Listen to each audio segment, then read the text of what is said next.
Pendapatan iklan YouTube untuk 3 bulan pertama saja tahun ini, yaitu tahun 2023, sebesar 6,69 triliun dolar. Angka ini tentu saja terus bertambah sampai akhir tahun. Namun, apakah angka ini bisa melampaui pendapatan di tahun sebelumnya, yaitu di tahun 2022, sebesar 29,23 triliun dolar? Ini masih tanda tanya. Lalu bagaimana YouTube membagi pendapatan iklan tersebut kepada kreator? Simak penjelasannya berikut ini.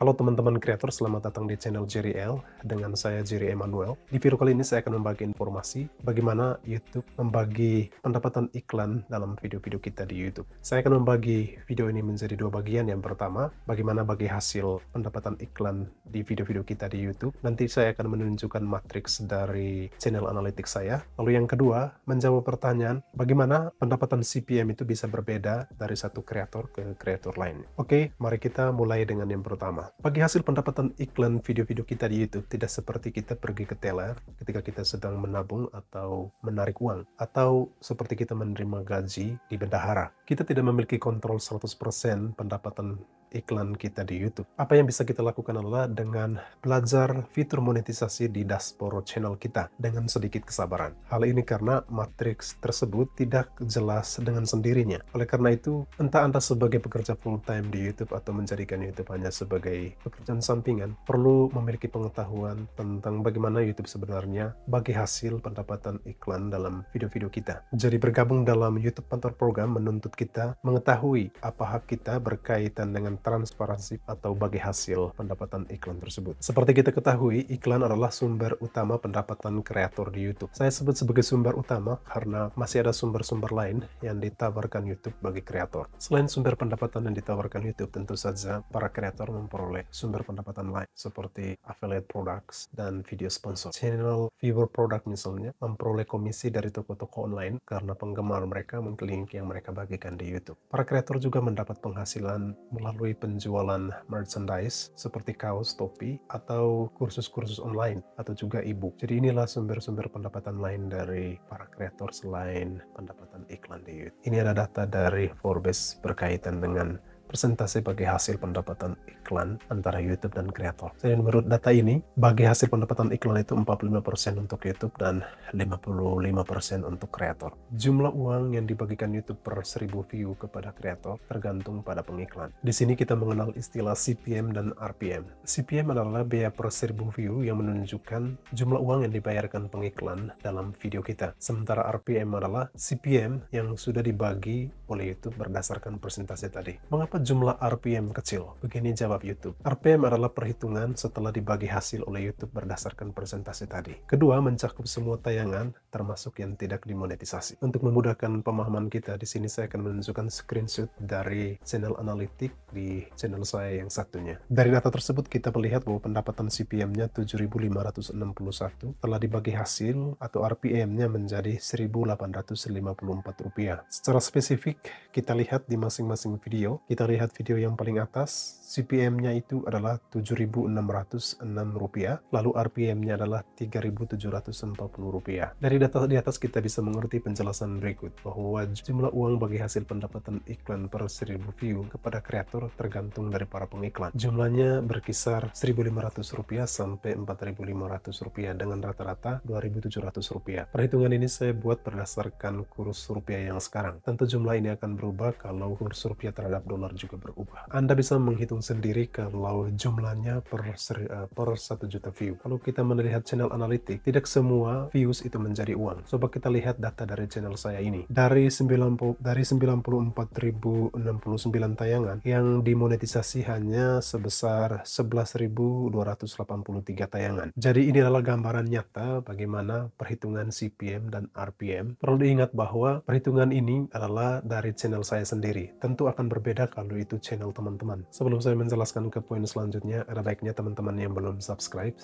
dulu supaya channel ini terus berkembang dan mendapat algoritma bagus di YouTube. Terima kasih. Kita masuk ke poin yang kedua. Poin kedua ini menjawab pertanyaan, mengapa ada perbedaan angka CPM untuk masing-masing kreator. Kreator-kreator di negara tertentu misalnya memiliki CPM tinggi, sementara di negara lain memiliki CPM rendah. Bahkan YouTuber papan atas seperti MrBeast, Jake Paul, Markiplier misalnya memiliki CPM di atas Rp45.000, bahkan sampai 100.000 lebih. Untuk memiliki gambaran yang lebih luas, mari kita melihat angka CPM untuk masing-masing negara di data berikut. Mari kita lihat angka CPM Indonesia. Dari atas kita melihat top 10 yang mendapat ranking tertinggi. Menariknya di data ini justru Amerika di angka 10. Ketika kita terus lihat ke bawah, untuk negara kita Indonesia CPM-nya adalah $0,20 atau sekitar Rp3.000. Sedikit lebih kecil dari Filipina yang angka CPM-nya $0,48 atau sekitar Rp7.000.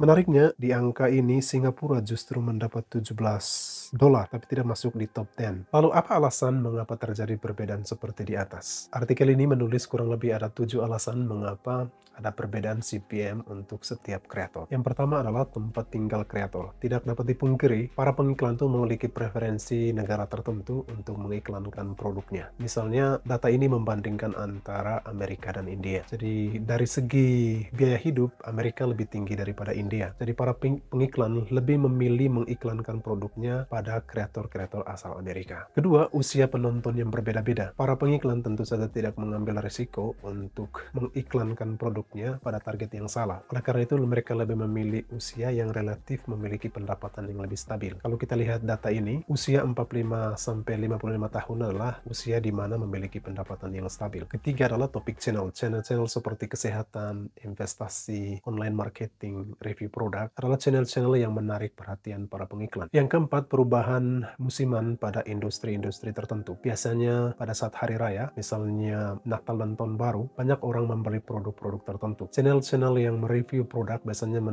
memiliki pendapatan atau CPM tinggi saat ini karena pada saat hari raya, sebelum mereka membeli produk, mereka menonton reviewnya di channel-channel ini. Itu makanya channel review produk memiliki pendapatan CPM tinggi pada saat ini. Tapi ini hanya bersifat musiman. Kelima adalah tipe iklan yang kita mau taruh di video kita. Di sini, kreator memiliki kontrol terhadap jumlah CPM yang dia terima. Semakin panjang videonya, tentu saja opsi untuk menaruh iklan di video tersebut juga semakin besar. Tapi semakin pendek videonya, tentu pendapatannya juga semakin berkurang karena opsi kita untuk menaruh iklan sangat sedikit. Yang keenam adalah konten untuk anak-anak. Baru-baru ini YouTube membatasi konten-konten yang ditujukan kepada anak-anak. Kalau Anda memilih untuk membuat channel untuk anak-anak, resikonya adalah pendapatan iklan Anda akan berkurang. Makanya di waktu kita mengupload video, ada pilihan untuk kita apakah video ini untuk anak-anak atau tidak untuk anak-anak. Ketujuh atau yang terakhir adalah konten-konten yang melanggar pedoman komunitas atau tidak cocok dengan pengiklan. YouTube di sini merinci konten-konten yang melanggar pedoman komunitas atau yang tidak cocok dengan pengiklan. Di antaranya adalah konten-konten yang berisi kata-kata yang tidak sopan, yang menampilkan kekerasan, konten khusus dewasa, konten yang mengerikan, tindakan yang beresiko atau berbahaya, konten yang mengandung kebencian dan penghinaan, narkoba dan konten terkait narkoba, konten terkait senjata api, isu kontroversial, peristiwa sensitif, konten yang memfasilitasi perilaku yang tidak jujur, konten tidak pantas untuk anak-anak dan keluarga, dan konten yang menghasut dan merendahkan, lalu ada konten terkait tembakau. Oke teman-teman, sebagai kesimpulan, tentu saja kita tidak perlu melihat data-data ini secara kaku. Anjuran saya adalah take it with a grain of salt. Yang paling penting bagi kita adalah kita memantau terus analitik channel kita, lalu kita memperbaiki performa video kita yang menurun, dan berusaha memperbaikinya agar terus menghasilkan pendapatan yang membuat kita semakin berjaya di YouTube. Oke teman-teman, sekian dulu video pembahasan